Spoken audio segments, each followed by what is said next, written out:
c'est une maladie qui touche essentiellement des parents qui, à l'origine, pour nous, étaient des parents, des enfants de parents aisés, qui aujourd'hui sacrifiaient leurs enfants pour pouvoir avoir beaucoup plus de gains économiques. Sinon, encore, c'était des parents qui étaient considérés par la société comme étant des mamans, des mauvaises mères ou bien de mauvais pères, qui aujourd'hui, dû au phénomène de société, cachaient leurs enfants pour ne pas avoir à se confronter de ces préjugés-là.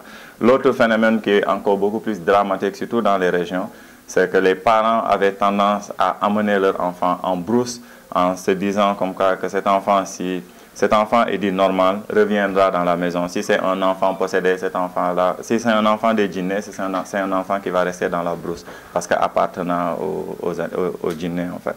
Donc, fort de tous ces préjugés, nous nous sommes dit que ça va être intéressant qu'on puisse prendre cette question en considération et voir quel rôle de la société civile doit prendre pour pouvoir au moins contribuer à la résolution de ce phénomène-là. On a fait la connaissance des parents d'enfants autistes, on a passé des journées d'échange avec eux, des activités avec eux, on s'est rendu compte de la difficulté que ces parents vivaient pour la prise en charge de leurs enfants. Et on a eu écho de l'avis d'experts que pour une bonne prise en charge, il faut 7 millions de francs CFA pour une bonne prise en charge annuelle de ces enfants-là, chose qui n'est pas à la portée du Sénégalais lambda, si on sait un peu la bourse économique que nous avons dans nos pays. Ce 2 avril marque également un événement phare du côté de l'État parce que ça coïncide également à la prestation de serment de notre président de la République, à qui également on lance un appel très fort pour une bonne prise en charge de ces enfants dans le système scolaire. Nous voulons une politique du gouvernement inclusive qui prend en compte toutes les questions handicap, toutes les questions de la société, particulièrement les questions de ces enfants autistes.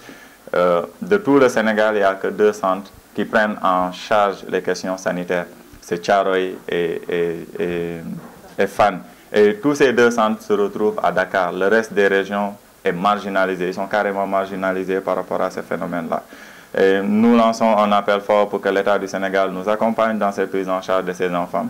Nous accompagne également pour une insertion sociale, éducative de ces enfants dans le système scolaire parce qu'accompagner, il peut faire la fierté. Par exemple, nous pouvons donner l'exemple de Messi qui a eu à bénéficier d'un accompagnement qui aujourd'hui fait la fierté mondiale. Pour les questions d'ordre scientifique, les Einstein, etc., ce sont des outils qu'on utilise.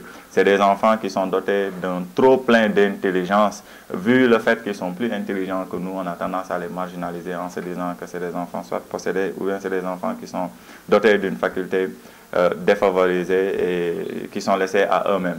Et donc, une bonne prise en charge peut leur permettre aujourd'hui de s'insérer dans la vie sociale. Et sur les 5 ans, on a vu l'apport même du COPEX, de Assawa par rapport aux problématiques de l'autisme.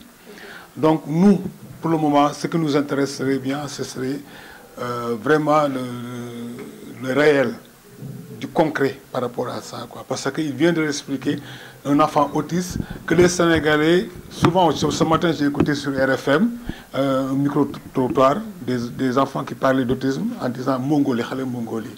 Or que dans l'autisme, il y a des enfants mongols mais qui sont autistes. Mais l'autisme est spécifique. Donc, je ne sais pas si c'est une maladie ou un handicap ou n'importe quoi, mais moi, je vis l'autisme chez moi. Et je vois mon enfant, les progrès qu'il est en train de faire, s'il est pris en charge. Et s'il est réellement pris en charge. Et au Sénégal, le fond du problème, Samba vient de le dire, c'est qu'on n'a pas encore pris conscience de cet handicap ou de cette maladie. Je ne sais pas comment on peut l'appeler. Donc, notre seul cri maintenant, c'est avoir une prise en charge réelle de ces enfants-là. Et pour avoir une prise en charge réelle de ces enfants-là, c'est avoir un centre professionnel pour la prise en charge de ces enfants-là. Donc, on est en train de travailler, nous, parents, on n'attend personne par rapport à la société civile, comme des associations comme Assawa, de pouvoir mettre quelque chose de palpable et réel pour ces enfants-là. Ça fait plus de 10 ans qu'on organise des trucs comme ça. Cette année, pourquoi nous, on n'a pas... Bon, on a dit que peut-être qu'il y a l'histoire de prestation de serment du président, il y a beaucoup de choses, donc on va le faire après. Mais nous, personnellement, moi personnellement, en tant que parent, pour moi, les discours, ça suffit, quoi. Et il y a la modératrice qui vient de parler tout de suite par rapport à la prise en charge de ces enfants-là. Parce qu'elle elle est dans l'association, elle a vécu pendant 5 ans avec nous l'histoire de l'autisme. Et l'association est à fond dans cette histoire-là. Donc, et ce qu'elle vient de dire là, devant les représentants des ministères, en disant que nous, on ne sent pas les ministères, les autorités derrière cet handicap, ou c'est détecté à partir de 2 ans, 3 ans. Donc, si ton enfant, au départ, il parlait, à un certain moment, il est dans son monde, il ne parle plus, bon, il fait des choses vraiment qui te dépassent. Bon, donc, je vous dis que mon enfant, il a grandi, pratiquement il a grandi. Il a 11 ans, bientôt il va avoir 12 ans. Et comme Samba vient de le dire, on n'a eu que deux centres pour la prise en charge médicale, qui est l'hôpital Fann de Kër Khaleyi. La prise en charge de ces enfants-là, l'hôpital ne peut pas prendre plus de 10 enfants, 10 entre 10, mais actuellement, ils ont dépassé les quarantaines. Et dans une bonne prise en charge de ces enfants-là, ils ne peuvent pas dépasser plus de 15 ou 10, mais maximum 15. Donc, moi, ce que je vis actuellement chez moi, je sais que mon enfant, il fait des progrès, si ce n'était pas les enfants, les parents derrière. Mais il nous manque des orthophonistes, il nous manque de vrais médecins. Bon, il y a des professeurs, il y a des médecins, mais des éducateurs spécialisés. Il nous manque beaucoup de choses, il nous manque des médicaments pour ces enfants-là.